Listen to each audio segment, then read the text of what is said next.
윤석열 정권의 대일 굴욕 외교 진상을 밝히기 위해서 국회가 강력한 조치에 나서야 합니다. 우리 민주당은 가능한 모든 수단을 동원해서 망국적 야합에 대한 엄중한 책임을 묻겠습니다. 실제로 민주당 내에서도 탄핵 사유가 된다라는 얘기들이 나오고 있고 국민들도 이미 탄핵 사유에 해당된다 이렇게 거리에서 외치고 있는데 저도 이제 법률가 출신 입장으로서 탄핵 사유에 충분히 해당될 수 있다라고 평가합니다. 일본의 하수인이라느니 전쟁의 화약고라느니 하는 등 말도 안 되는 헛소리를 내지르고 있습니다. 민주당에게 반일은 국익을 위한 것이 아니라 국내 정치용 불쏘시개로서는 소재거리가 아닌가 하는 생각이 듭니다. 김현영 씨, 우리 한일 간의 1인당 GDP가 몇백 불 차이밖에 안 납니다, 이게. 우리가 이제 앞서가고 있다. 네. 당당하게 일본을 대하자. 제발 좀 알겠습니다. 식민지 컴플렉스에서 벗어나자. 지금 이제는 우리가 일본을 추월하는 게 시간 문제입니다. 그런데 잘해야 되는데. 잘해야 되는데. 예. 그렇게 나가면 안 된다. 지금 이재명 대표 위에 대안도 없으면서 자꾸 무슨 두 분께서 어떤 말씀을 나누셨는지 모르겠습니다만 그런 문제로 전직 대통령과 얘기하는 거 뭐 적절치 않다 생각했고 말씀이 혹시 나왔더라도 그걸 굳이 퇴임 대통령이 거대 야당 섭정 노릇을 해서야 되겠습니까? 책방 냈다고 광고하면서 살림의 거두를 흉내내던 이제는 양산대 원군까지 하시렵니까?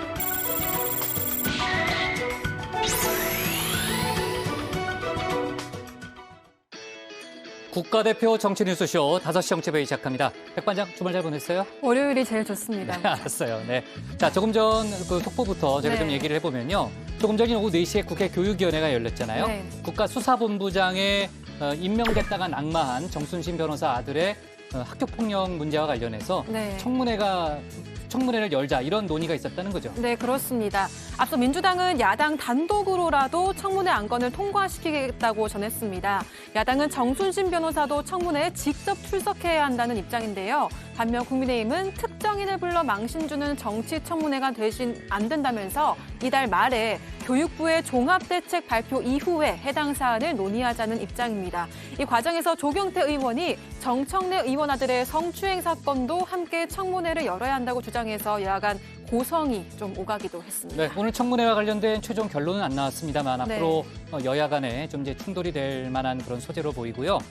여야 간에 이제 좀 갈등을 빚고 있는 또 하나의 문제가 있죠. 바로 이제 한일 정상회담 성과를 놓고서 그야말로 정반대의 반응을 보이고 있잖아요. 야당인 민주당은 탄핵이란 단어까지 거론했네요. 네, 맞습니다. 민주당은 독도와 위안부 문제가 다뤄졌을 가능성이 있다고 보고 망국적 야합에 대한 책임을 묻겠다고 말했습니다. 이재명 대표는 모든 수단을 동원하겠다고 했는데요. 특히 김용민 의원은 행정부의 수장인 윤 대통령이 대법원의 판결을 정면으로 부정했다면서 이는 탄핵 사유가 된다 이렇게 얘기를 했습니다. 대통령실은 일본 언론이 왜곡 보도를 했고 우리 외교부가 유감의 입장을 밝혔다는 네. 그런 입장을 조금 전에 내놨는데요. 자, 아무튼 민주당은 내일 운영위를 소집해서 이 문제를 따지겠다는 그런 입장으로 보이고 국민의힘은 민주당이 결국 이제 국내 정치용 불쏘시개로 한일 문제를 쓰고 있다 이런 입장이라는 거죠. 네, 그렇습니다. 국민의힘은 민주당이 반일파리를 하고 있다고 반박하고 있는 상황인데요. 정진석 전 비대위원장은 민주당의 반일 정서를 꼬집었습니다. 식민지 콤플렉스에서 벗어나자고 말한 건데요. 이런 가운데 국민의힘 유승민 전 의원이 반일 성과를 두고 피해자가 왜 가해자의 마음을 열어야 하느냐고 지적했습니다. 네, 한심하다 뭐 이런 표현도 썼던데.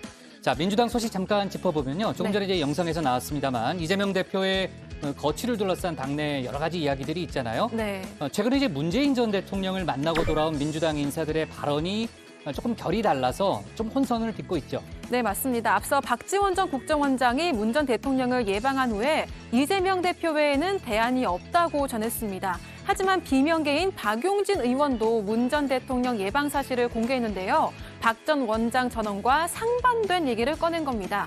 진실 공방이 벌어지는 가운데 국민의힘 권성동 의원은 퇴임 대통령이 거대 야당 섭정 노릇을 하냐고 비판하기도 했습니다. 네, 오늘도 뭐 예외 없이 월요일인데 뉴스가 많네요. 네. 들어갈게요. 네. 네.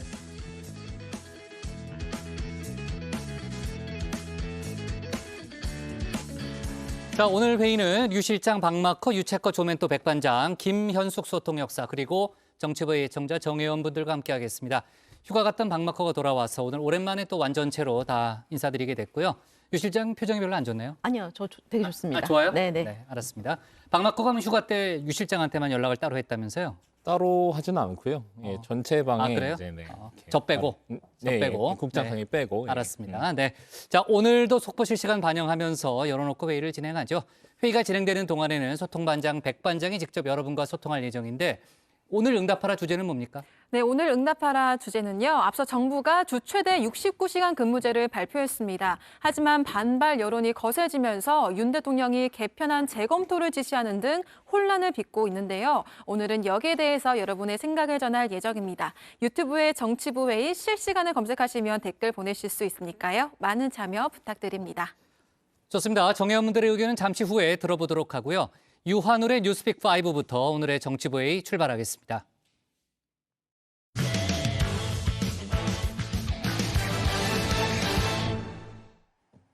북한이 어제와 그제 한미 연합훈련에 반발하는 차원에서 핵 반격 가상 종합 전술훈련을 실시했다고 밝혔습니다.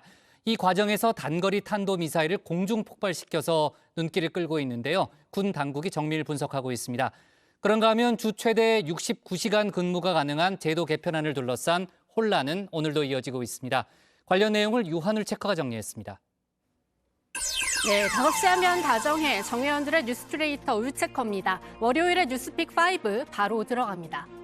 네, 오늘 준비한 소식은요. 공중 폭발, 극단적 프레임, 마스크 눈치 게임, 중러 뭉쳤다, 내시경 사진 유포입니다. 북한 도발 소식 오랜만에 첫 번째 픽으로 가져왔습니다.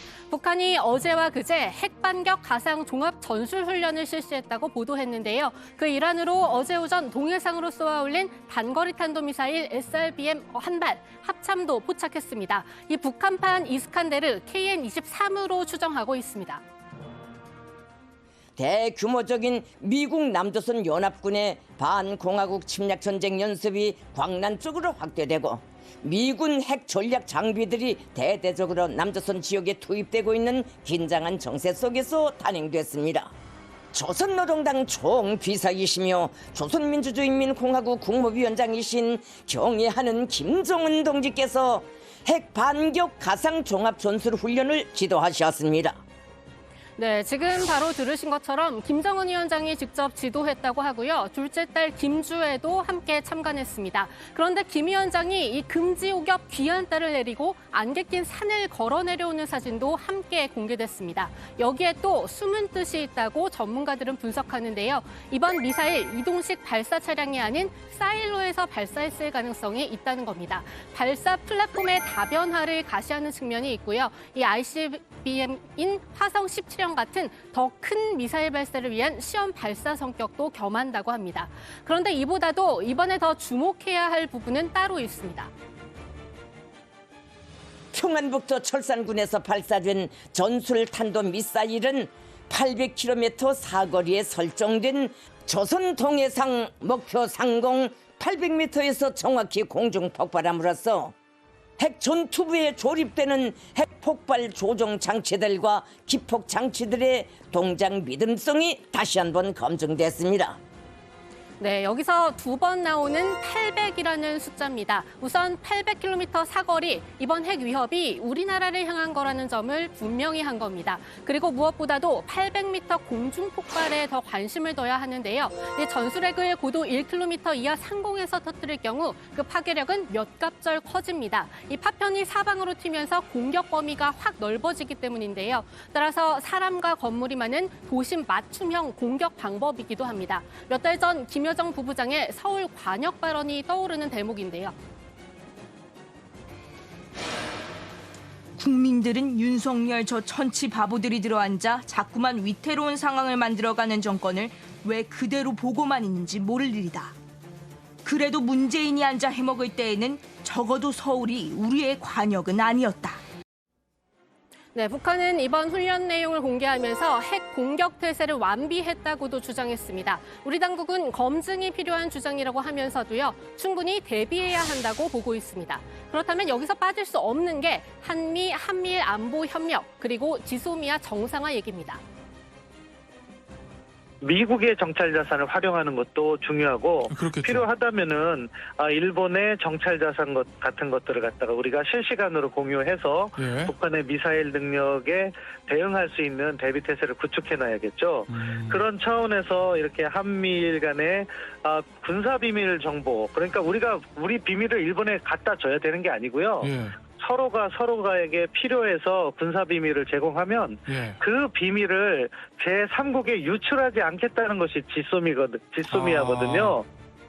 네, 이 지소미아 이야기가 나오면 떠오르는 게 한일 정상회담이죠. 그 후 폭풍 소식은 유정화 실장한테 맡겨놓도록 하고요. 북한은 앞서 보셨듯이 이번 훈련이 미국 남조선 연합군의 반공화국 침략 전쟁 연습, 즉 한미 연합훈련 때문이라고 하는데요.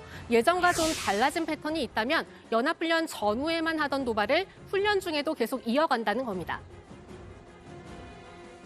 자신들의 메시지를 극대화하려고 하는 것 같아요. 과거 같으면 연합훈련 전이라든가 또는 끝나고 이렇게 도발을 해왔는데 예. 맞대응 방식으로 이렇게 하면서 상황의 심각성을 알리고자 하는 건데요. 이러한 북한의 반응은 충분히 예상 가능한 것이었고 우리는 예정된 훈련을 제대로 잘 이행해서 훈련을 통해서 거두고자 하는 성과를 만들어내는 것이 더 중요하다고 봅니다.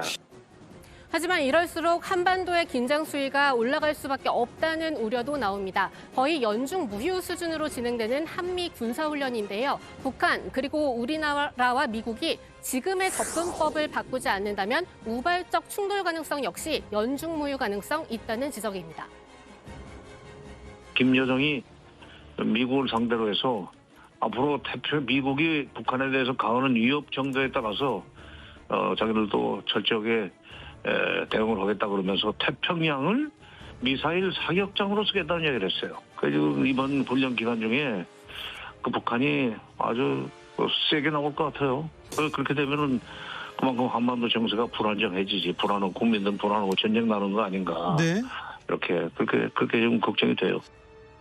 네, 두 번째 픽은 극단적 프레임입니다. 국민의힘의 김기현 치지가 들어선 뒤 어제 당정대가 처음으로 뭉쳤습니다. 고위 당정협의회를 연 건데요. 테이블에는 근로시간제도 개편 문제도 올랐습니다. 주 최대 69시간 근로로 거센 반발을 사고 있죠. 김대기 대통령 비서실장은 여기에 대해 이렇게 말했습니다. 궁극적으로는 근로자들에게 이제 혜택을 주려고 하는 그런 정책이었는데 여기 이제 주 69시간이라는 아주 극단적이고 별로 일어날 수 없는 그런 프레임이 씌워지면서 진위가 제대로 전달이 되지 못한 측면이 있습니다. 네, 이 69시간 논란이 불거진 뒤 국민의힘을 중심으로 계속 나오고 있는 주장이죠. 가짜 뉴스, 잘못된 프레임 때문에 정책의 진위가 오해받고 있다는 겁니다. 여기에 대통령실 고위 관계자도 공개적으로 쐐기를 박은 셈인데요. 그래서일까요? 고용노동부의 대응 방식도 결국 프레임과의 전쟁입니다. 이 노동부 홈페이지에 들어가서 직접 확인해 보니까요. 언론 보도에 대한 설명 및 반박 자료 2월부터 71개를 냈습니다. 그리고 이 중 12개는 바로 이 근로시간 제도 개편 관련입니다. 노동부는 네티즌과의 전쟁도 선포했죠. 바로 인터넷상에서 화제가 된 주 69시간 근로 시간표에 반발해서 노동부판 시간표를 공개한 겁니다. 하지만 오히려 반발만 샀는데요. 집중근로가 시작된 첫 주, 평일 저녁 9시 퇴근으로 돼 있습니다. 아이를 키우는 직장인, 그럼 애들은 이 시간까지 누구 보고 돌보라는 걸까요? 9시에 칼퇴를 한다고 해도 퇴근 시간을 고려하면 밤 10시 안팎입니다. 이 시간까지 어린이집이나 유치원은 연장령을 하고 학교도 방과후 수업을 진행한다는 걸까요? 더욱이 토요일도 떡하니 근무일로 잡아놨습니다. 그런데 이것도 주 69시간이 아닌 62시간 근무로 계산해둔 건 조멘토 표현대로 안 비밀이죠. 결국 정부가 하고 싶은 말은 주 69시간, 왜 극단적인 상황까지 가정을 하느냐인데요. 최악의 상황까지 가정해보는 것, 어떤 전략에서건 핵심 중 핵심입니다. 그리고 그 최악의 상황은 현실에서 생각보다 쉽게 일어나기도 합니다. 한 경비 노동자가 62시간 연속 근무 끝에 급성 심근경색으로 사망했습니다. 몇 년 전 한 IT 업체에서 일하던 청년 노동자는 주 89시간을 크런치 모드로 일하다 사망했습니다.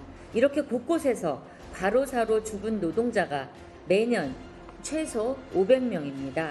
아주 극단적이고 별로 일어날 수 없는 일이 매년 500건씩 일어나고 있는데 몰아서 일하고 쉴 때 푹 쉬자는 것이 가당키나 한 말입니까?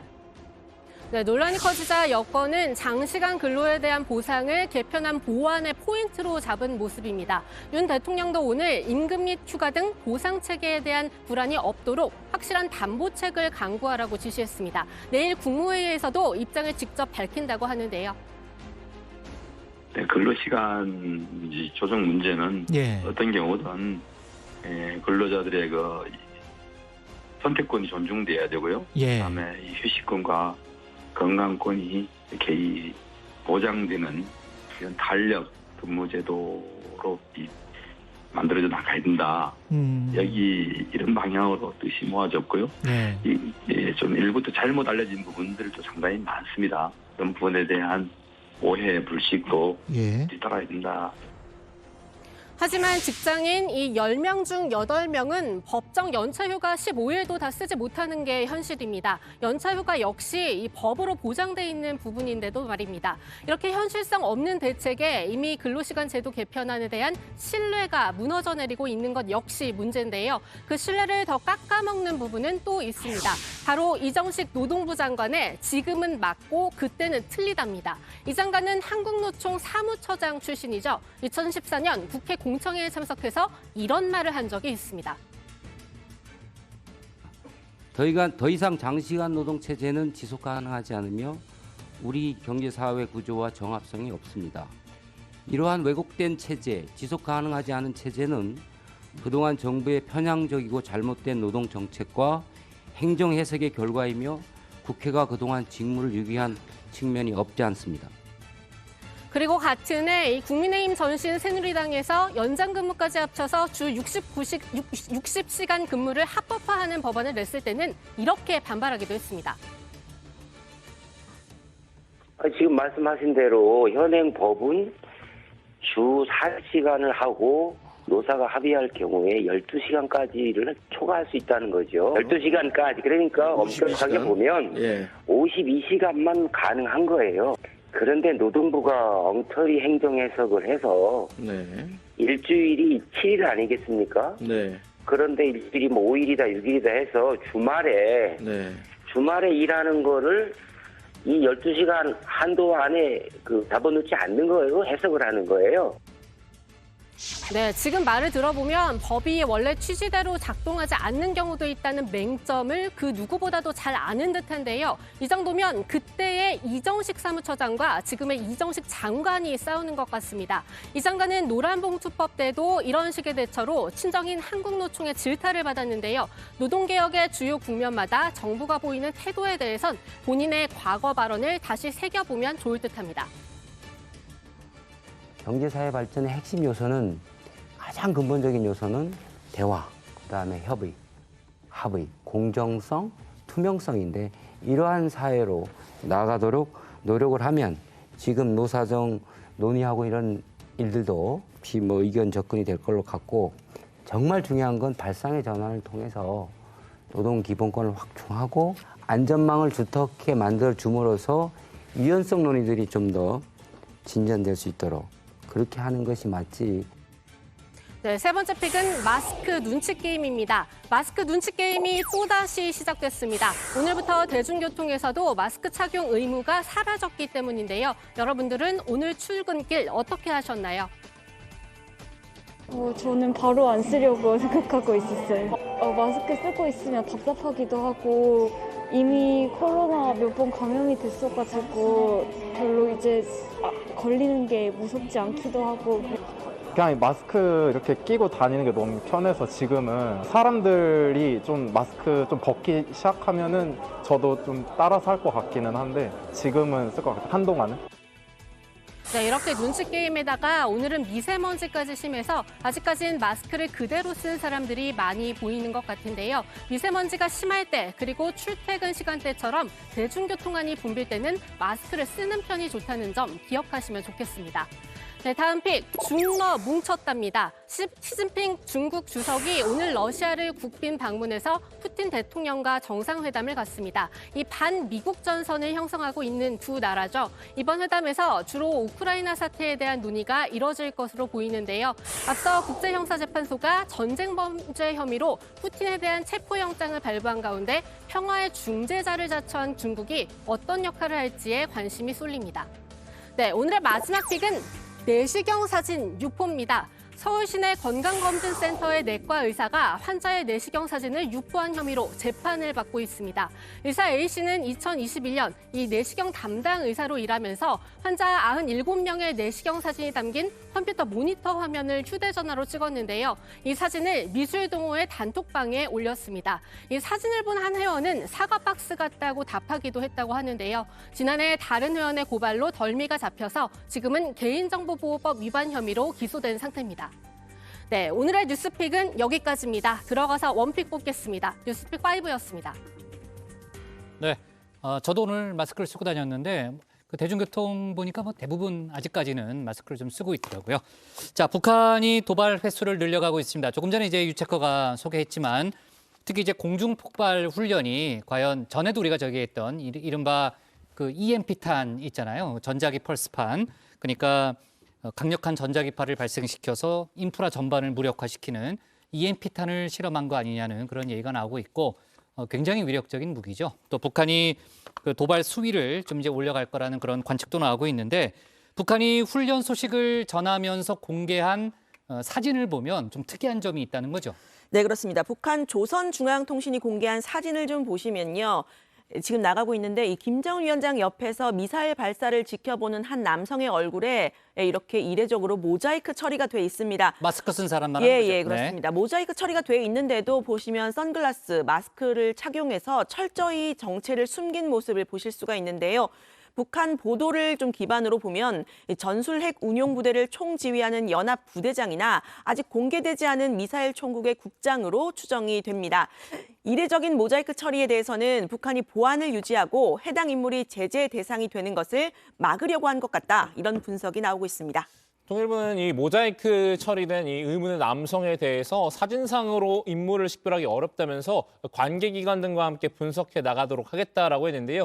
동시에 이 북한의 이번 핵 반격 가상 종합전술훈련에 대해서도 강한 유감을 표명했습니다.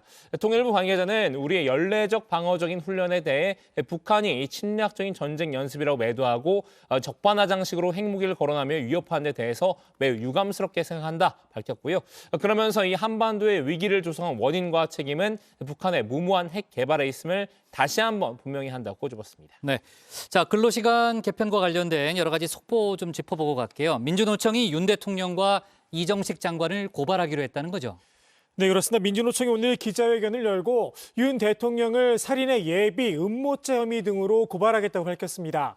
개편안을 과로사 조장법으로 규정하고 총력 대응에 나선다라는 건데요. 직접 들어보시죠. 노동부 장관과 윤석열 대통령을 노동시간 계약과 관련하여 고발을 추진하고자 합니다. 죄명은 첫 번째 살인의 예비 음모죄 형법 255조에 의거해서 일면 과로사를 조장하는 죄명, 그리고 국민들의 기본권을 보호해야 될 의무를 위반한 것, 인간의 존엄과 가치를 침해하는 것, 헌법에 보장된 행복 추구권을 침해하는 것, 이에 대한 고발을 진행하고 고발하려고 준비하고 있다는 말씀 드리겠습니다.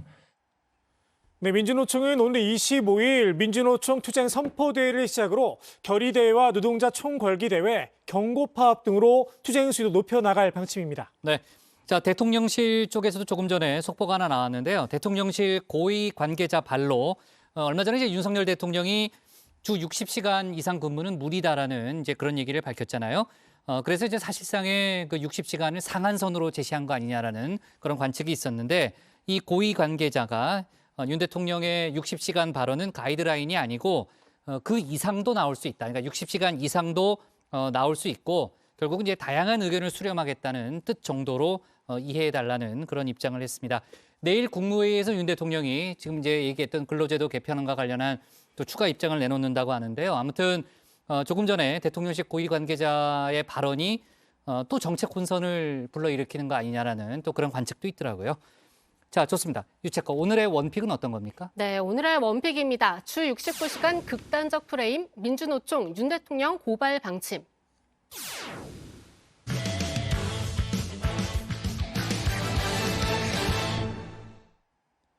한일 정상회담의 후폭풍이 계속되고 있습니다. 오늘은 일본이 후쿠시마 수산물 수입 규제 철폐와 일본군 위안부 합의 이행을 요구했다고 일본 산케이 신문이 보도했죠. 대통령실은 일본에서 근거가 없거나 왜곡된 보도가 나오는 데 대해서 외교 당국이 유감을 표현했다고 밝혔습니다. 자세한 논란 유정아 상황실장이 정리했습니다. 대통령이 16일 호텔에 도착했을 때 대통령 일행을 보고 로비했던 일본인 몇 분이 박수를 쳤습니다.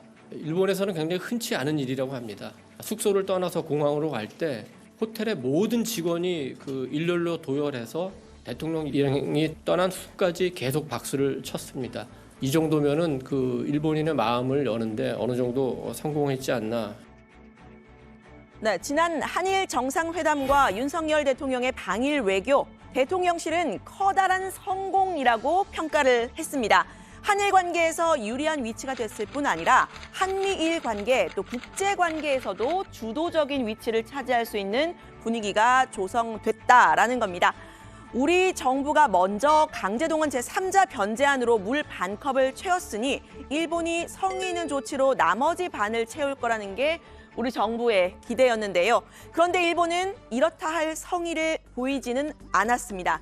대통령실은 어제 기시다 총리를 향해서 후속 조치로 호응하라 이렇게 말을 했는데요. 12년 만에 셔틀 외교 복원, 기시다 총리의 답방 일정은 아직 미정이지만요. 이번에 못한 호응을 다음번엔 해야 할 거라고 압박한 것으로 풀이됩니다.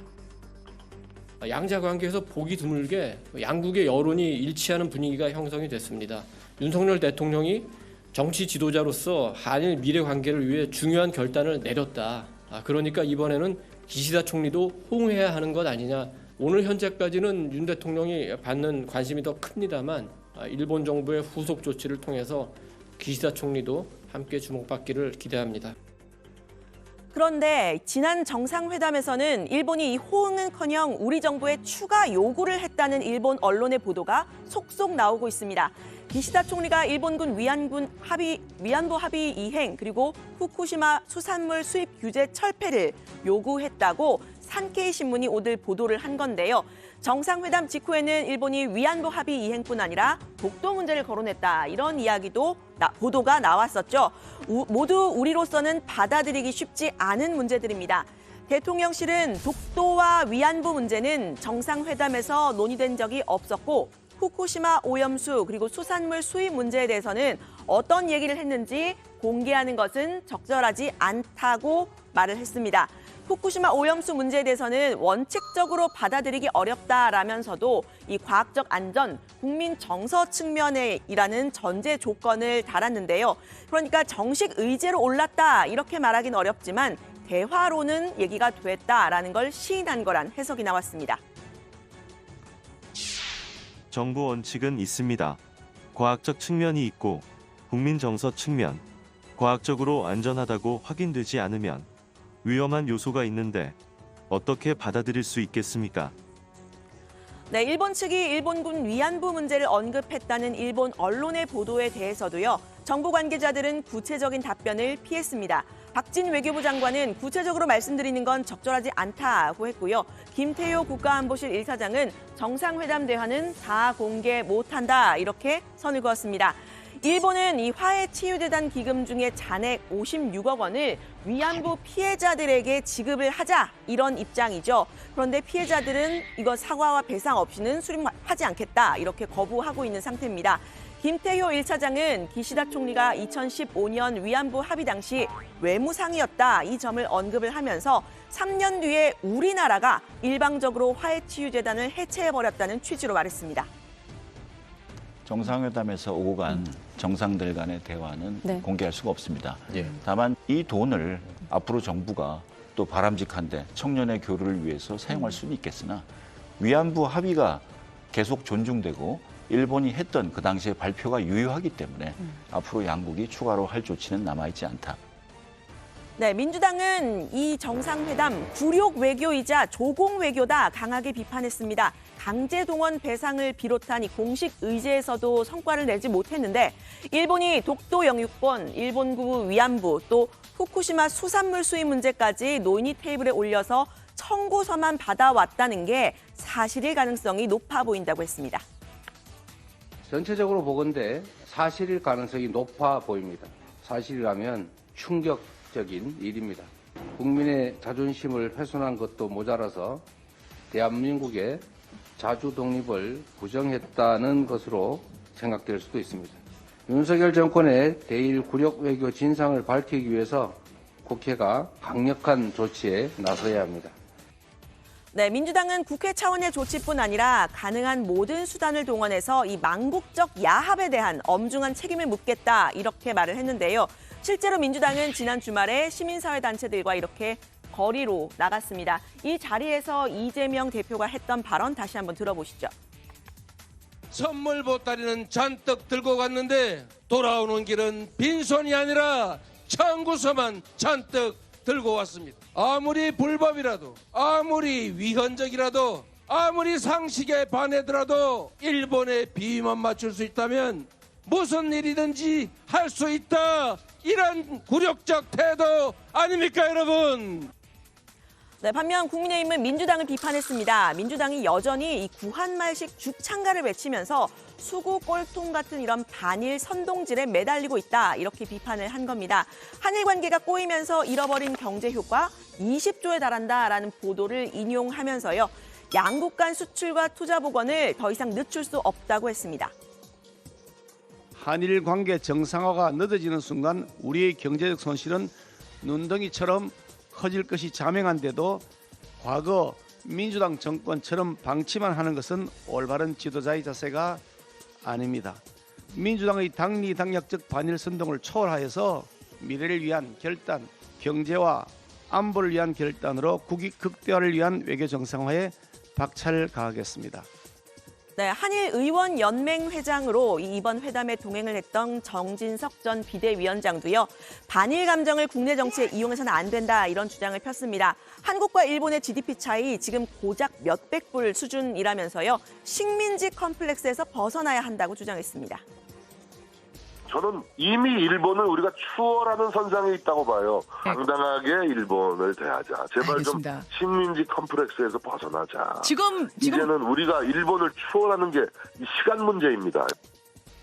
네, 그래서 지금부터는 당당하게 이 한일 정상회담의 성과를 좀 따져보려고 합니다. 먼저 이 국민의힘이 말했던 경제적 성과부터 좀 따져보면요. 일본이 반도체 핵심 소재 3개 품목 수출 규제를 해제를 하고 우리 정부도 WTO 제소를 취소했습니다.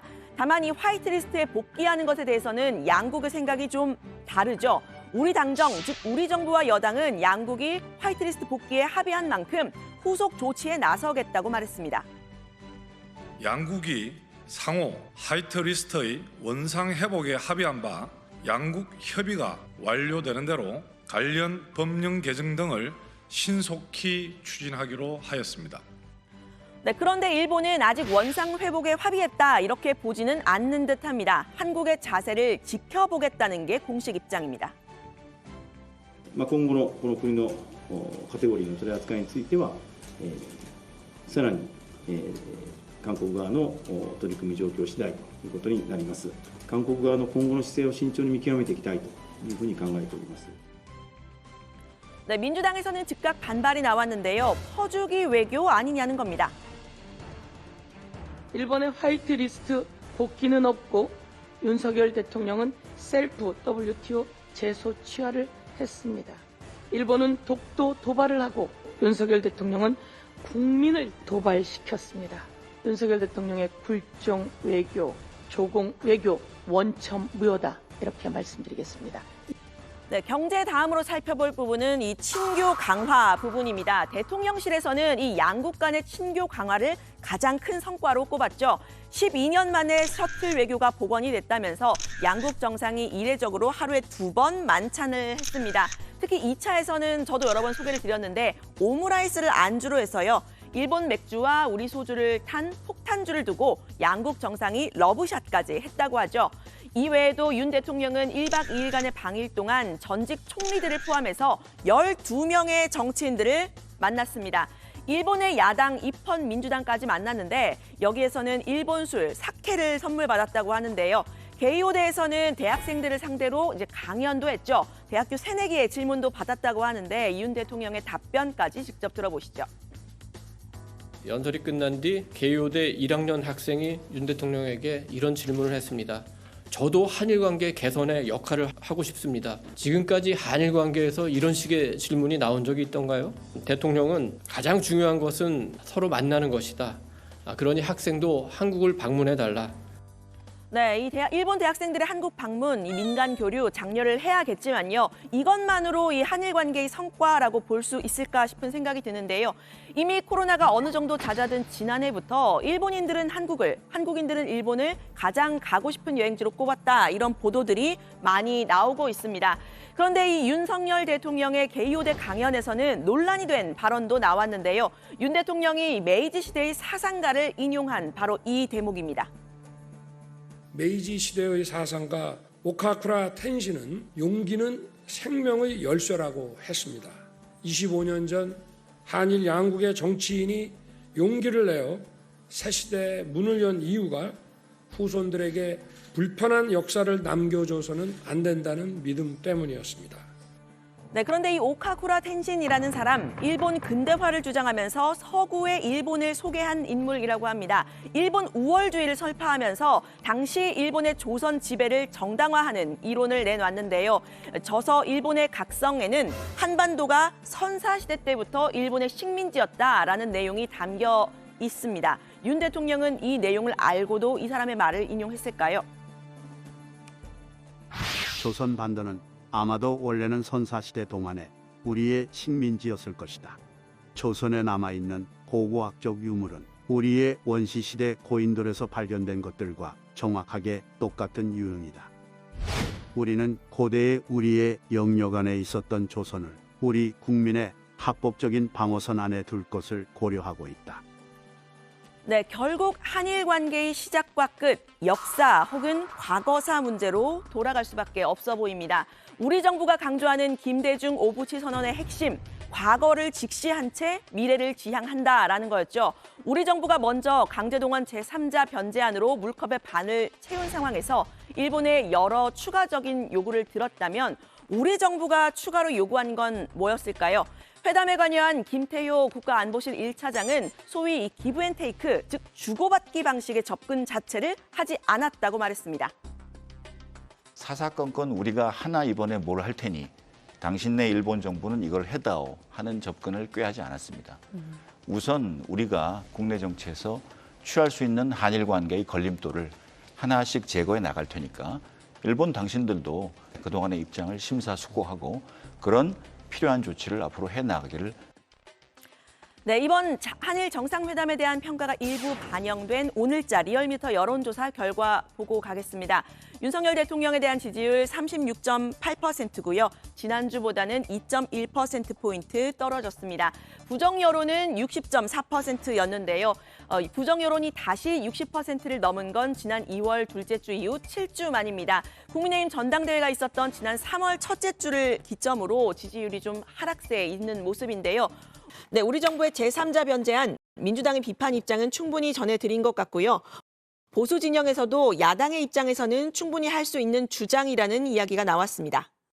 일본과의 친교 강화에 힘썼던 우리 정부 여당이 우리 야당, 우리 국민과도 소통하고 설득해야 한다는 겁니다. 저는 뭐 야당이 지금 군력외교보다 충분히 얘기할 수 있다 보는 사람인데 야당이 얘기할 수 있다. 그렇지만은 여당은 그것을 듣더라도 본인이 국민들을 설득하고 국민의 한 부분 또 야당이잖아요. 야당을 설득하는 그러한 과정이 좀 필요하다. 대통령실도 강성이고 국민의힘도 강성이면은 국민들은 그럼 누굴 믿고 협치를 볼 수 있느냐. 네, 일본 언론들에서 이 정상회담 관련 후속 내용들이 계속 보도가 되면서 대통령실이 오늘 오후 이 근거 없는 왜곡된 보도에 대해서는 우리 외교 당국에서 유감을 표시하고 재발 방지를 당부했다고 밝혔습니다. 정상 외교에서 우리 정부의 선의는 다음번에라도 일본의 성의를 이끌어낼 수 있을까요? 우리 정부의 선의를 이 강제동원 피해자를 비롯한 다수 국민들이 선의로 보지 않고 있는 점도 국내적으로는 우리 정부가 해결해야 할 숙제로 보입니다. 오늘 발제는 이렇게 정리합니다. 일본의 후쿠시마 수산물 수입 요구, 대통령실 한일 정상회담 커다란 성공 자평에 민주당 선물 보따리 들고 가 청구서만 받아와. 네, 한일 정상회담은 끝났고 대통령실은 그동안의 성과에 대해서 어제 이제 브리핑도 하기도 했는데 그 후폭풍은 국내 정치로 옮겨온 그런 모양새죠. 여야의 입장을 좀 차례로 좀 다시 한번 알아볼 텐데 일단 민주당의 비판부터 알아볼까요? 네, 그 민주당 이재명 대표는 윤석열 대통령은 일본의 하수인이라고 표현했습니다. 이 국회 운영위 소집을 요구해서 한미 정상회담에서 보인 이 대일 굴욕 외교를 따져보겠다고도 했는데요. 이 박홍근 원내대표는 대통령실의 책임을 분명히 따져보겠다면서 외교 안보 라인 교체를 요구했습니다. 박진 외교부 장관, 김성한 국가안보실장, 김태호 안보실 제1차장 등 이 외교 참사 3인방은 분명한 책임을 지고 당장 물러나야 한다고 했습니다. 네, 민주당에서는 강제동원 피해자들에 대한 이 제3자 변제안은 위헌이라는 주장도 나왔었죠.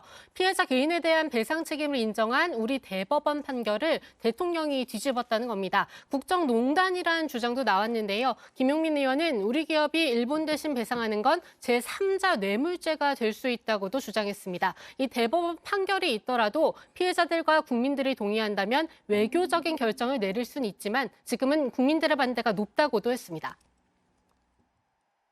대법원의 확정 판결이 있더라도 이것과 다른 어떤 외교적인 결정을 할 수밖에 없는 것들이 국민들이 동의를 해주면 가능할 수 있죠. 그런데 지금은 국민의 상당수가 반대하고 있습니다. 그리고 제3자 변제 방식은 범죄가 될 수 있습니다. 제3자 뇌물죄의 전형적인 구조거든요.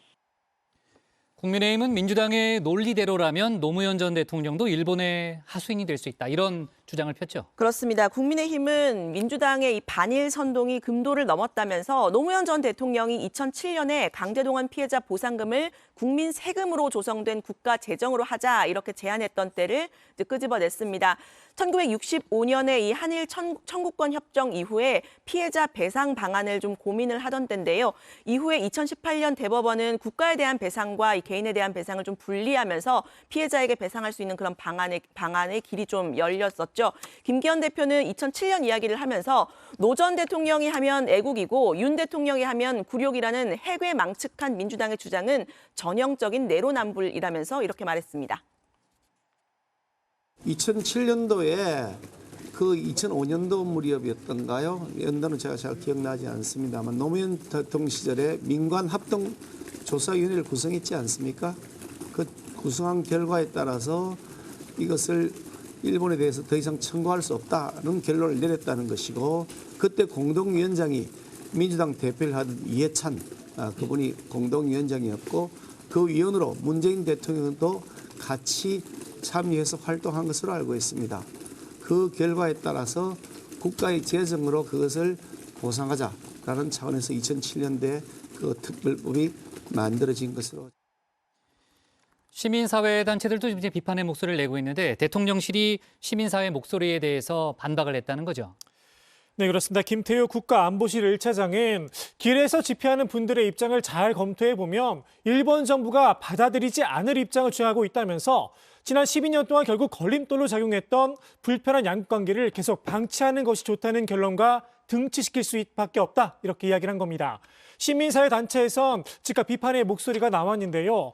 피해자들이 오랜 법적 투쟁을 통해서 권리를 획득했는데 대리인인 우리 정부가 대신 나서서 가해자인 일본 정부에게 면책권을 주고 가해자에게 칭찬을 들었다, 기뻐하고 있다고 이렇게 지적을 했습니다. 직접 들어보시죠.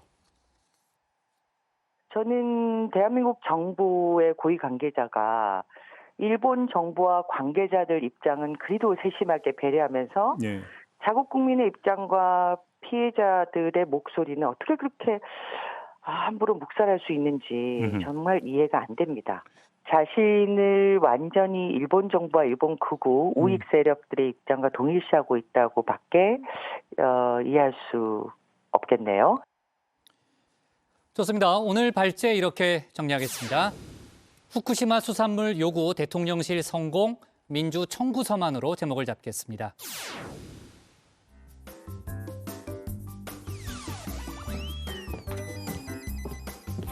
네, 안녕하세요. 정치부회의의 소통 시간 백반장입니다. 여러분, 우리 유책화가 전해드린 대로 이제 대중교통에서도 마스크 착용 의무가 해제됐습니다. 마음 편하게 마스크 벗을 수 있게 공기가 깨끗하면 좋을 텐데 전국 곳곳에서 초미세먼지가 말썽을 부리고 있죠. 마스크 착용 의무는 해제됐지만 오늘처럼 대기가 안 좋을 때는 건강을 위해서라도 가급적이면 마스크 쓰시는 게 좋겠습니다. 네, 오늘의 소통 주제 보겠습니다. 69시간 근무제 혼란, 여러분의 생각은입니다. 먼저 다정회에서 미리 살펴본 댓글들 보겠습니다. 네, 먼저 SMRH님, 막상 현장에서는 일할 때는 일을 하지만 쉴 때 못 쉰다는 거다라고 하셨고요. STA9님, 일을 더 하겠다는 사람 얼마든지 더 할 수 있게 하고 그에 대한 보상은 확실히 될 수 있도록 정부가 법적으로 확실히 보장하면 된다라고 하셨습니다. 이어서 정의원분들께서 실시간으로 올려주시는 댓글들도 함께 보겠습니다. JJ님, 고집 부리지 말고 접을 건 접어야 한다. 이건 추진력이 아니라 아집이다라고 하셨고요. 꽁지스님, 데이트할 시간을 줘야 결혼도 하고 애도 낳고 출산율이 오르지 69시간 일하면이라고 하셨습니다. 댓글 적어주신 정의원분들 모두 고맙습니다. 다정회가 전해드릴 소식들 아직 많이 남아있으니까요. 계속해서 댓글과 함께 소통해 주시면 좋겠습니다. 지금까지 응답하라 다정이었습니다. 네, 백반장 수고 많았고요. 다음은 조익신 멘토의 정치 인사이드로 넘어가겠습니다.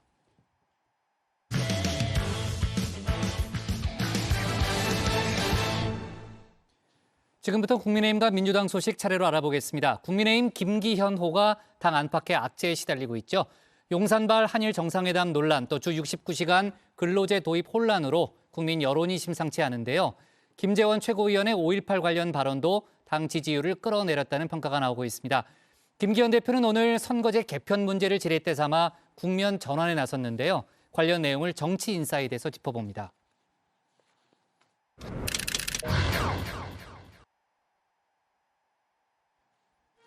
국민의힘 지지율이 뚝 떨어졌습니다. 지난주보다 4.5%포인트 급락했는데요.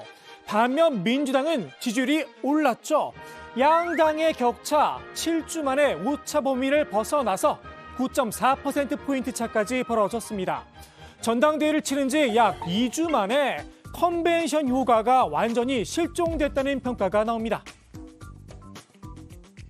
컨벤션 효과가 조금 보이지 않는다라는 지적들이 있거든요. 좀 이유 같은 거나 뭐 타겟책 같은 것도 좀 말씀 부탁드립니다. 이유가 언론에서 분석한 바에 따라서 다 천양지차이기 때문에 그 이유를 제가 말씀드린 것은 적절하지는 않은 것 같고요. 우리 당은 어떻게든 당의 지지율을 끌어올리기 위한 노력들을 해나갈 것이고. 언론이 분석한 이유, 김 대표의 설명과는 달리 큰 차이는 없습니다. 한마디로 내우 외환의 상황이란 건데요. 먼저 외환부터 살펴볼까요? 용산발 악재가 잇따라 터져나왔죠. 한일 정상회담 논란, 주 69시간제 도입 혼란, 이 양난의 국정 지지율은 물론 당 지지율도 직격탄을 맞았다는 겁니다. 당내 분석도 다르지 않습니다. 한일 정상회담에 대한 국민들의 어떤 불만, 섭섭함 이런 게 여론에 좀 작용을 한 것 같고요.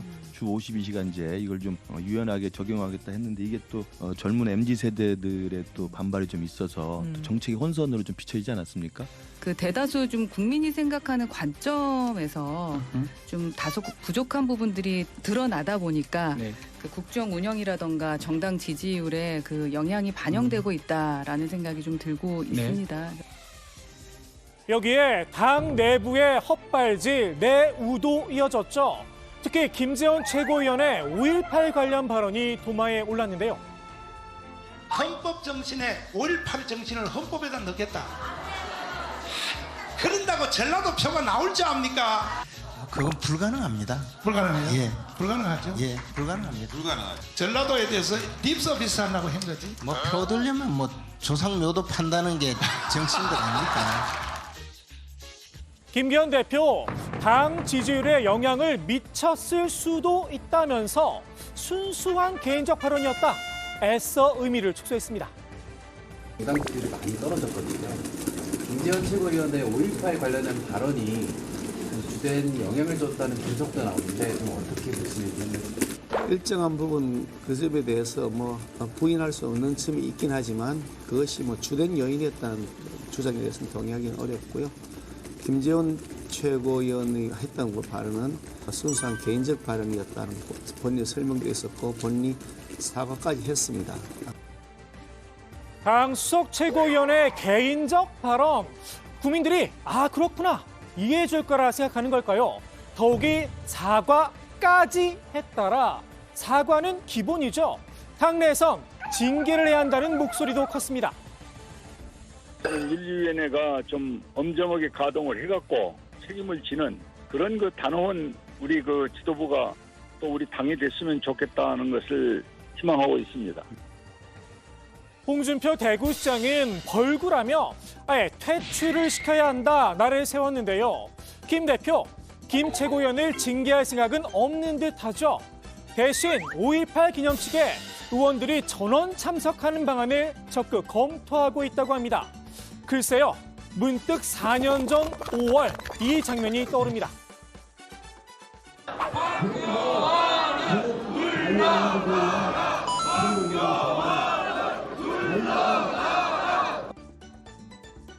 성난 호남 민심에 물세례까지 맞은 당시 자유한국당 황교안 대표.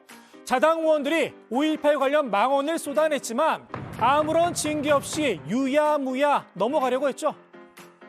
5.18이 정말 북한군이 개입된 것이었다.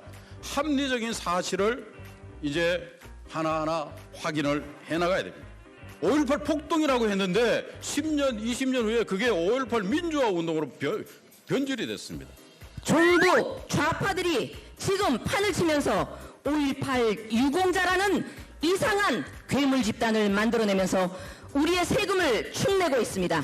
맞습니까? 김기현 대표, 오는 5월 광주에서 황교안 전 대표의 전처를 받는 게 아닌가 싶기도 합니다. 국민의힘의 또 다른 내우, 김 대표가 용산의 눈치를 보며 들고 나온 종북 간첩단과의 전쟁 선포입니다. 종북 세력 척결투기까지 만든다는 소식이 들려왔는데요. 김재원 최고위원의 5.18 발언과 더불어 당의 우경화 우려를 키웠습니다. 김기현 후보가 출범하면서 한다 그러는 종북 잡자에 그리고 김재원 의원 같이 영남과 호남을 갈라치기 하고 그리고 굳이 이제 조금씩 아물어가는 상처를 다시 끄집어내는 그런 것들이 이 당이 선거를 이기는 전략을 생각하지 않아요. 김 대표도 이런 시선이 부담이었던 듯합니다. 종북 척결을 지우고 그 자리에 민생을 채웠는데요. 오늘 가칭 민생특위를 띄웠습니다.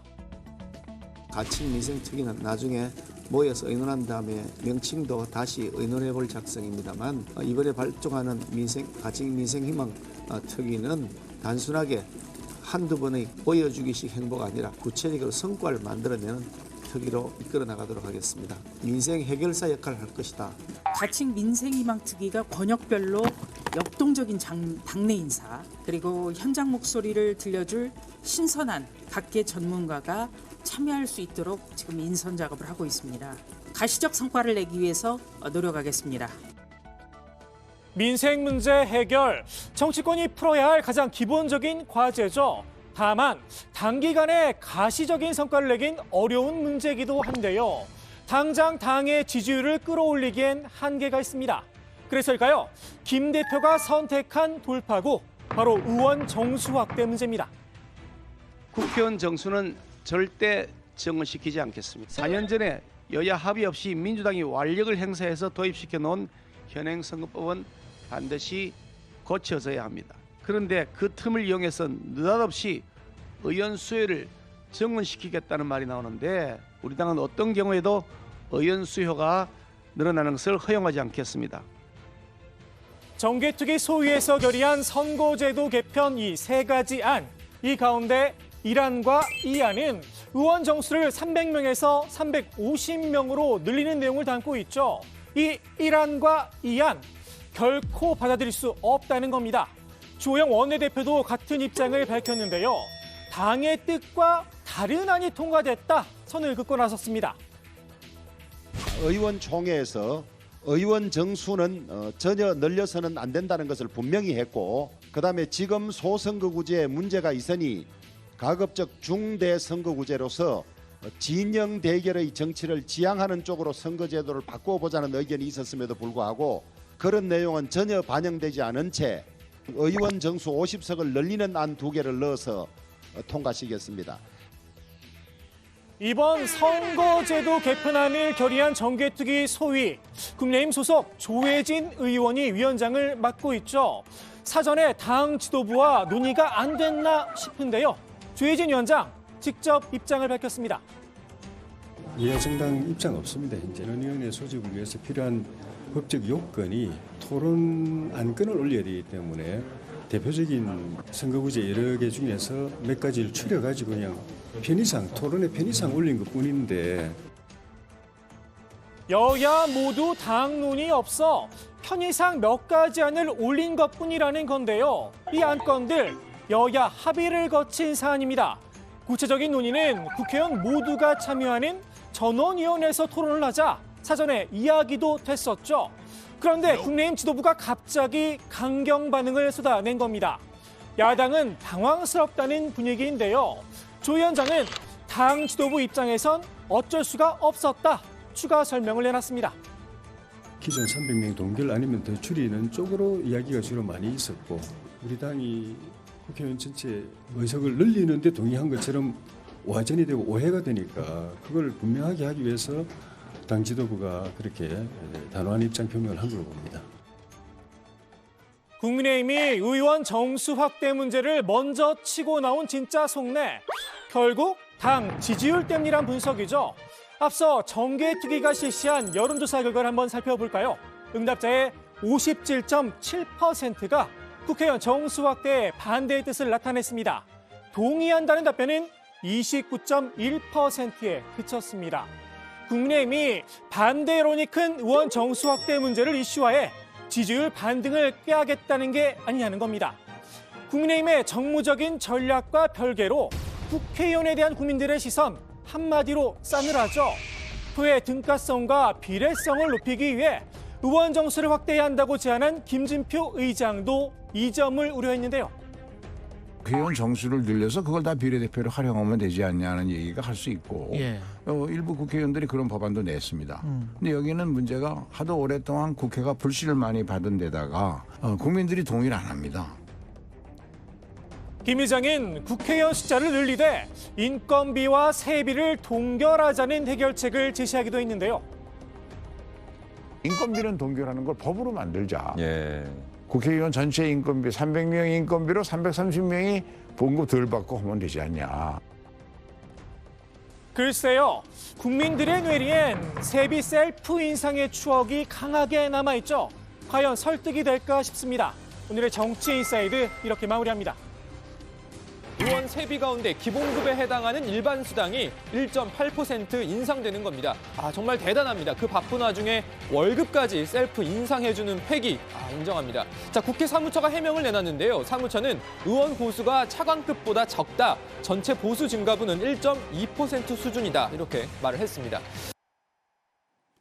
고석성 전 번장은 상당히 오랜만에 등장하네요. 네. 잘 지낸대요? 네, 뭐 잘 지내고 큰 문제는 없는 것 같습니다. 그래요? 네, 좋습니다. 연락이 없더라고요, 최근에. 자, 국민의힘이 의원 정수 확대 문제를 이제 강하게 문제 제기하고 나섰잖아요. 전원위원회 구성을 거부할 수 있다. 이런 얘기도 나왔죠. 네, 그렇습니다. 주호영 원내대표는 이 20일 정개특위 전체회의 전에 우리 당 의원들의 의견이 반영된 안을 중심으로 논의될 수 있도록 해야 전원위원회가 열릴 수 있다면서 선거제도 개편 결의안 수정을 촉구했는데요. 만일 수정이 되지 않으면 전원위 구성을 거부하겠다는 뜻을 밝혔습니다. 주 원내대표는 전원위 개최 여부를 다시 판단하는 것이냐 이런 질문에 의원총회에서 개진된 의원들 의견이 반영이 되지 않는다든지 제대로 포함 안 된 것을 토론할 수 없지 않느냐고 말했습니다. 네, 자 선거제 개편 문제에 대해서 오늘 국민의힘이 상당히 강한 입장을 계속해서 밝혔고 민주당은 국민의힘이 국면 전환용으로 이 문제를 쓰는 거 아니냐 이렇게 날을 세웠다는 거죠. 그렇습니다. 민주당 박홍근 원내대표는 국회의장안도 아니고 자문기구안에 대해서 특정 부분만 부각해서 찬물을 끼얹었다 지적을 했습니다. 국민께서 의석수 늘리는 것에 대해서는 당연히 부정적이고 그렇기 때문에 국회에서도 다른 방법을 자연스럽게 논의할 수 있는 부분이라는 겁니다. 그런데 그 자체를 사전에 봉쇄하려는 건 이 대일 굴욕 외교라는 이 불리한 국면을 전환하기 위한 정치적인 의도다 비판을 했습니다. 박홍근 원내대표가 국민들이 이제 의석수 늘리는 것에 부정적이다 이런 얘기를 했잖아요. 그럼 민주당도 정원 확대 자체에 대해서 부정적인 거예요? 그렇습니다. 박 원내대표도 현실적으로 좀 어렵지 않겠느냐 이야기를 했습니다. 의석수를 늘리는 걸 민주당 의원들도 선뜻 동의를 하겠느냐라면서 결국 실질적으로 결과는 그렇게 안 나올 것으로 알고 있는 상황 아닌가 이렇게 말을 했습니다. 네. 국민의힘 쪽에서는 오히려 뭐 정원 수를 줄여야 되는 거 아니냐 또 이런 주장도 나왔어요. 조경태 의원이 또 그런 주장을 하기도 했습니다. 자, 오늘의 정치 인사이드 이렇게 정리하겠습니다. 내후 외환 김기현호 국회의원 증언 불가 돌파구로 제목을 잡겠습니다. 다음은 박준우 마커의 주민입니다.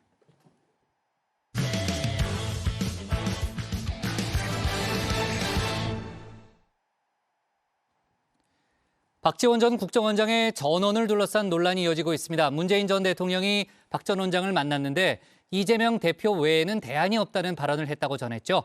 비명계는 해당 발언이 사실이라면 부적절했고 말을 전한 박 전 원장도 문제라는 입장입니다.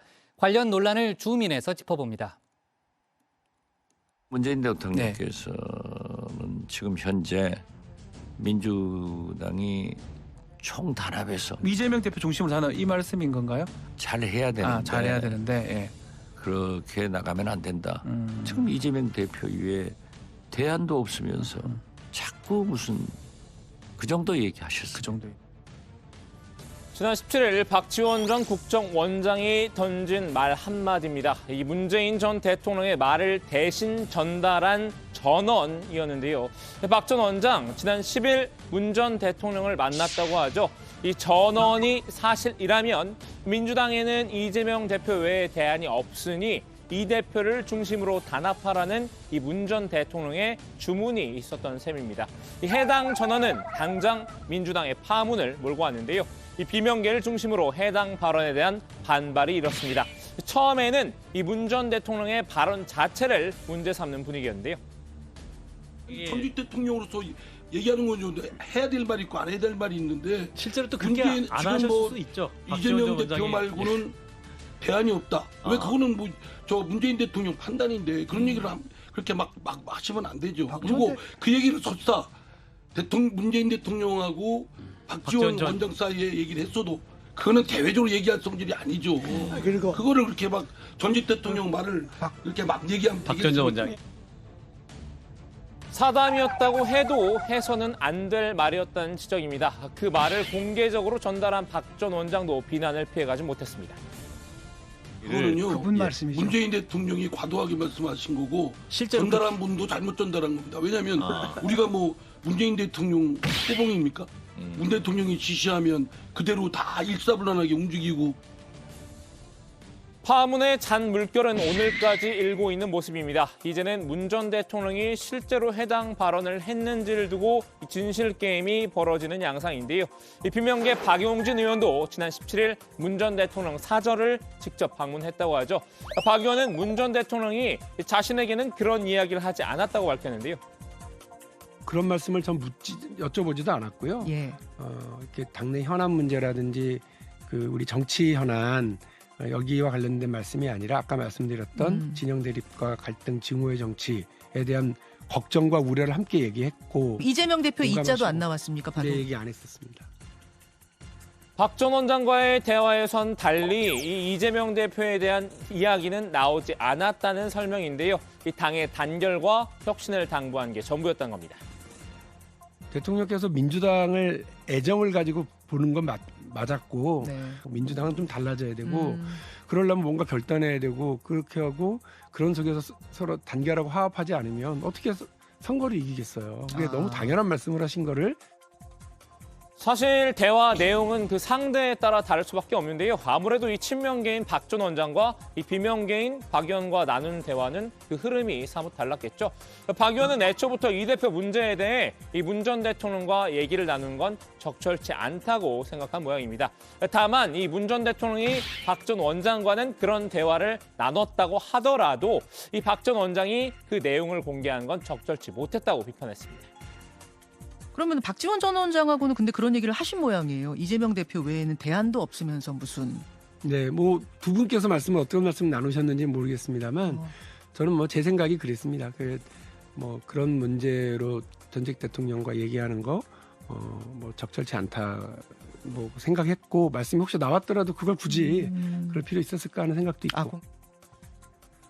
해당 전원이 박 전 원장의 노림수였다는 시각도 있습니다. 이 정치 구단 박 전 원장이 이 정치적 의도를 띠고 해석을 가미해 전달했을 가능성이 거론이 됐죠. 문 전 대통령은 원론적으로 당의 화합을 강조했을 뿐인데 박 전 원장이 이 대표를 중심으로 뭉치라는 이 각주를 달았다는 겁니다. 박지원 원장의 말에 조금 신뢰를 많이 줄 수는 없어요. 왜 그러냐면 박지원 전 원장이 정치 구단이시거든요. 그런데 두 가지 문제, 이재명 대표와 관련된 거하고 그리고 본인 수사와 관련된 거는 조금 신뢰도가 떨어진다고 할까? 그러니까 왜냐하면 입당을 한 게 이재명 대표가 결단을 내려서 그런 거고. 박 전 원장 이 민주당 복당 과정에서 잡음이 일었죠. 이 지도부 내에서도 복당 허가를 두고 이견을 보였는데요. 하지만 이 대표가 밀어붙인 끝에 복당에 성공했습니다. 박지원 복당을 반대하는 이유로 원칙을 지키자, 이재명 당대표를 지키자고 역설했습니다. 그의 분탕질에 대한 추억이 아무래도 찝찝합니다. 이 때문인지 이 복당 전후로 박 전 원장은 줄곧 이 명비어천가를 불러왔는데요. 이 대표를 공개적으로 여러 차례 추앙했던 바 있습니다. 딸 추앙해요. 저는 어떻게 됐든 이재명 대표가 진짜 대단한 사람이다. 모든 방송, TV, 인터넷, 신문에서 그렇게 이재명 대표 문제에 대해서 거론하고 시커멓게 보도를 하지만은 눈 하나 깜짝하지 않고 나 아니다. 탄압하지 말라. 그럼 믿어야죠. 그러면 우리 민주당으로서는 현 당대표고 과거의 대통령 후보고 앞으로 대통령 후보로 가장 1등을 유지하고 있는 그런 당에서 함께 해야죠. 그렇지 않아도 검찰이 이번 주 이 대표를 기소할 것으로 알려졌죠. 이 위례 대장동 개발 특혜와 성남 FC 불법 후원금 의혹과 관련해서는 이 대표의 혐의를 충분히 입증했다고 판단했기 때문인데요. 지난 2021년 9월 이 대장동 관련 수사가 시작된 이후 약 1년 반 만입니다. 복당할 때부터 이 대표의 호위무사를 자처한 박 전 원장으로선 위기를 타파할 묘책이 필요했을 텐데요. 당면한 문제인 이재명 대표의 탄압을 이길 수 있도록 저도 노력을 하고 결국 내후년 총선과 다음 정권 교체를 반드시 민주당이 이루어낼 수 있도록 이 박지원의 모든 것을 바치도록 노력하겠습니다. 이런 시점과 정황상 이 박 전 원장의 전언은 전략적이었다고 볼 여지가 있는 셈입니다. 이 대표의 거취 문제를 둘러싼 당내 갈등을 불식시키려는 목적이었을 듯한데요. 이 문 전 대통령의 메시지를 일부러 흘림으로써 이 비명계의 일부인 친문계를 포섭하려는 속셈으로 보입니다. 더 이상 잡음을 일으키지 말고 이 대표에게 힘을 실으라는 이 간접적 압박이었겠죠. 이재명 대표도 자신의 사법 리스크로 인한 당 내용을 수습하기 위해서 몸을 낮추는 모습입니다. 이 강성 지지층인 개딸을 향해서도 이 비명계에 대한 공격을 중단해달라고 요청했는데요. 질서 있는 퇴진론과 이 전면적인 인적 쇄신 카드를 내밀어서 이 비명계 환심사기에도 나섰습니다. 하지만 의도와 달리 이 친명계와 비명계 사이 갈등은 쉽사리 가라앉지 않고 있습니다. 비명계는 이 대표를 향해 이 면피용 카드만 내놓지 말고 하루속히 거취를 표명하라고 재촉하고 있는데요. 이재명 대표가 당을 선당 우사의 정신으로 거취정리 신변에 대한 거취정리가 빨리 필요하다. 왜냐하면 새로운 지도부가 들어서려면 그 준비를 해야 되고 또 그거를 갖추는데 시간과 노력이 좀 필요하거든요. 당내에 또 여러 가지 지금 어쨌든 그런 것 때문에 분열이 되고 또 의견 충돌이 있으니까 또 이걸 수습하려면 시간이 좀 필요하죠. 어차피 연말까지는 이 대표직에서 물러나지 않겠다는 심산 아니냐는 지적인데요. 이 친명계는 당원들과 지지층은 모두 이 대표를 중심으로 한 일치 단결을 바라고 있다고 맞섰습니다. 일부 비명계 의원들이 이 당내 분란을 자초하고 있다고 쏘아붙였는데요. 당원과 지지층은 전혀 분열되지 않고 있는 상황이라면 이것은 당내의 근본적인 위기는 아니고 그 당내의 표면적인 외피에 있는 사람들의 일부의 이견들이 표출되는 과정이다라고 보고 그 이견들이 표출되는 게 바람직한 방식은 아니다라고 생각합니다. 내부 총질은 이 당내 주류 입장에선 여야를 가리지 않는 이 전가의 보도인 모양입니다. 이 비명계를 내부 총질러로 낙인 찍었죠. 국민의힘에는 아무 말도 못하면서 이 대표만 흔들고 있다는 겁니다. 그렇게 말씀하시는 분들이 지금 윤석열 정부의 잘못된 정책이나 잘못된 행태에 대해서 제대로 비판한 거 한 번도 못 봤습니다. 이상민 의원 같은 경우에도 법조인 출신이기 때문에 지금 친일 외교나 이런 것들이 헌법상 굉장히 큰 문제들이 발생하고 있는데 여기에 대해서 침묵하고 있거든요. 저는 그래서 그분이 소신을 얘기하는 것인지에 대한 의문이 좀 있는 상태예요. 자, 오늘은 이 박지원 전 원장의 전원을 중심으로 민주당 내 계파 갈등 상황을 정리해드렸는데요. 문재인 전 대통령이 바란다던 민주당의 화합과 단결은 과연 언제쯤 이루어질 수 있을까요? 오늘 주민아마디는 과거 문 전 대통령의 말로 정리하겠습니다. 더욱 중요한 것은 마음의 통합입니다. 우리가 이룬 성과를 함께 인정하고 자부하며 더 큰 발전의 계기로 삼을 때 우리 사회는 더욱 통합된 사회로 나아갈 수 있을 것입니다. 네. 자, 그리고 이인규 전 대검 중수부장의 회고록 파장. 지난주에 저희가 자세하게 좀 짚었죠. 주말 사이에도 많은 뉴스가 나왔고 지금 이제 친노 친문 진영에서 이제 비판의 목소리를 쏟아내고 있는데 문재인 대통령의 공식적인 입장은 아직까지 나오고 있지 않습니다. 잠시 후 6시 반부터는 이제 노무현 재단에서 유튜브 특별 방송을 편성을 했는데 유시민 전 이사장이 출연해서 아마 자세한 입장을 또 밝힌다고 하니까요. 관련된 소식은 저희가 내일 또 추가로 다뤄보도록 하겠습니다. 이인규 전 중수부장도 이제 언론과의 인터뷰에서 여러 가지 입장을 내놓고 있는데 본인의 회고록은 문재인 전 대통령 자서전에 반박하기 위한 차원이고 또 일각에서는 정치에 뛰어들려는 거 아니냐라는 그런 또 얘기를 하고 있는데 공직도 안 맡을 것이다라는 그런 얘기를 또 추가로 하기도 했습니다. 자, 관련한 논란은 앞으로도 좀 이어질 것 같고요. 자, 박지원 전 원장의 이제 전원에 대해서 여러 가지 이제 논란이 일고 있다는 얘기를 주민에서 다뤄봤는데 박지원 전 원장이 오늘 입장을 추가로 밝혔다는 거죠, 류 실장. 네, 그렇습니다. 이 박 전 국정원장은 오늘 한 방송사 프로그램에 출연을 해서 문 전 대통령이 대안이 없다라고 말한 것은 사실이라고 재차 주장을 했습니다. 박용진 의원도 최근에 이 문 전 대통령을 만나고 와서 발표한 바에 의하면 지금 민주당이 이럴 때냐, 단합해서 잘해라, 그리고 대안도 없는데 왜 그러느냐 이런 말씀이라고 했는데요. 어떻게 됐든 문재인 전 대통령의 진위는 민주당이 단합해서 잘하라는 뜻이라고 강조했습니다. 네, 진행자가 단합의 주체가 이재명 대표라고 언급을 한 것이냐 이렇게 거듭 질문하기도 했는데요. 박 원장은 그럼 대안도 없지 않느냐라고 말씀하셨기 때문에 제가 말을 한 것이라면서 그건 뭐 지진 게임을 지금 하는 것도 아니잖아요 라고 답을 했습니다.